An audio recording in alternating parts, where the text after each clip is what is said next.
Hey guys, we are the New York Millennials, and we're bringing you the Super Tuesday election results. Yeah, and we'd really like to thank you guys for commenting and critiquing us on our last video. I mean, we know we aren't perfect, but I mean, we're just starting, and we're gonna try to get better every day. Yeah, that being said, our predictions for the Democrats are actually really close. So Hillary won 7 states instead of six. She won Georgia, Alabama, Tennessee, Arkansas, Texas, Virginia, which we all predicted, Mhm.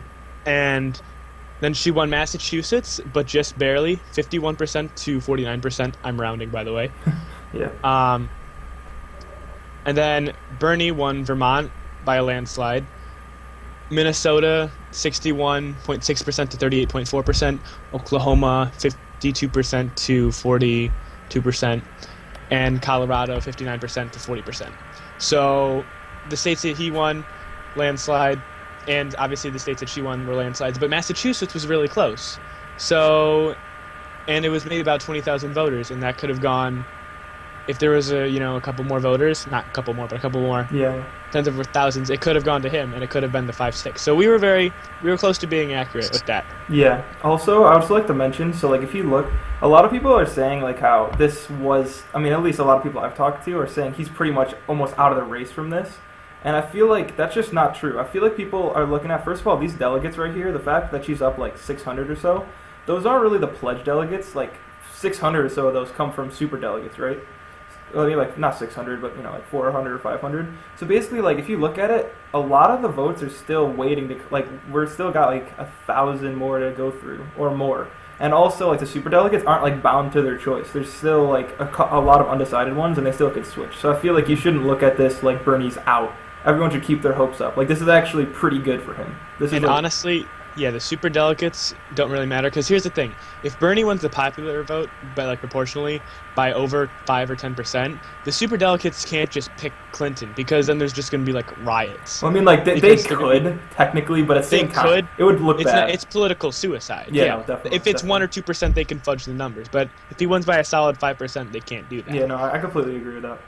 And here's the thing: if you look, all the states that really have voted have been in the South, and they're again high African American population, and they generally vote for Clinton. So, again, all the states that she won, she was expected to win, and all the Yeah, states that Bernie was when he still held on to, and he still held his own.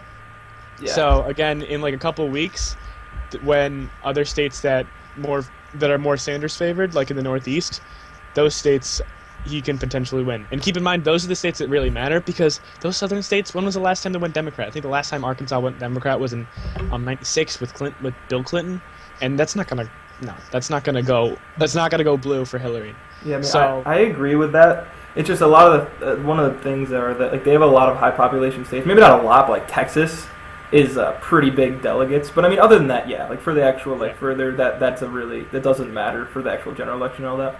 So I but mean, yeah, yeah, the Northeast, I think Bernie can win. I don't know about New Hampshire, but I know he's doing well in Maine. And actually, in New York, surprisingly, it's relatively close. I think it's in one of the 5 percentage points of each other.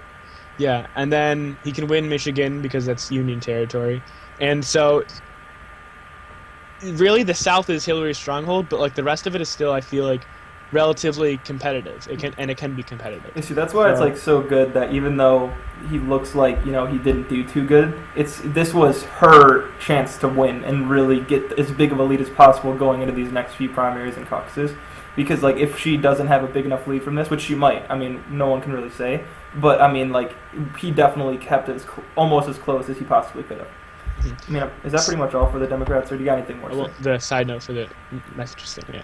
Side note. So in Massachusetts is a close race, and Bill Clinton actually was campaigning there. He actually broke some election rules. You're not supposed to be within like 150 or 160 feet, 150 feet of a polling location, and he was like trying to rally people to vote for his wife, and that's illegal. And he was doing this multiple times.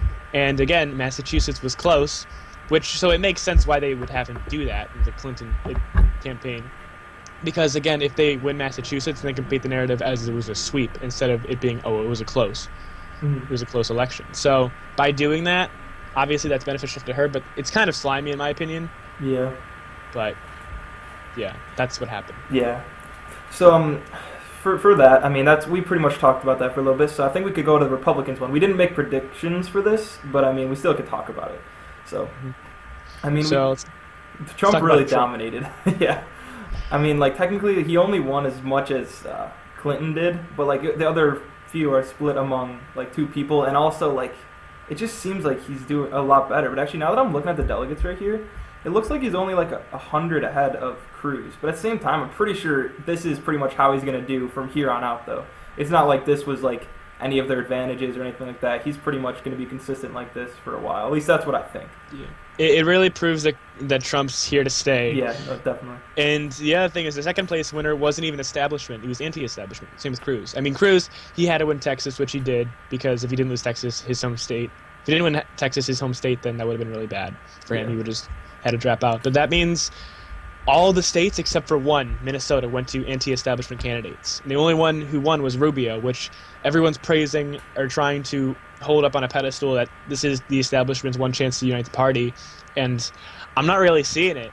I mean, Cruz and Trump literally have dominated every single state except Minnesota.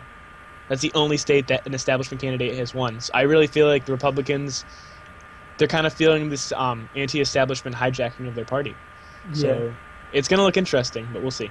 It definitely will. I mean, this would be a really even more interesting race. I just feel like Trump is just really throwing things off. Like it's pretty much making this like a primary race like no other. Honestly, I mean, we haven't seen anything like this in a really long time. Like I was just talking to my political science teacher, and he was pretty much talking about like everything he learned is pretty much right out the window from this race right now. Because I mean, Trump didn't look like he was going to get votes among the Republican base. But I feel like he's bringing out higher turnouts than like we've seen from Republicans in a while. Like I don't know the exact numbers on that, but I'm pretty sure like there's been some pretty high turnouts that usually Republicans don't see. I mean, it just seems like people just are really excited about this year, and I think Trump has a lot to do with it. Yeah, and it's going to be interesting. Definitely. Definitely. All right, guys, we're going to wrap this up. We'll see you guys with the next primary, and this is the New York Millennial.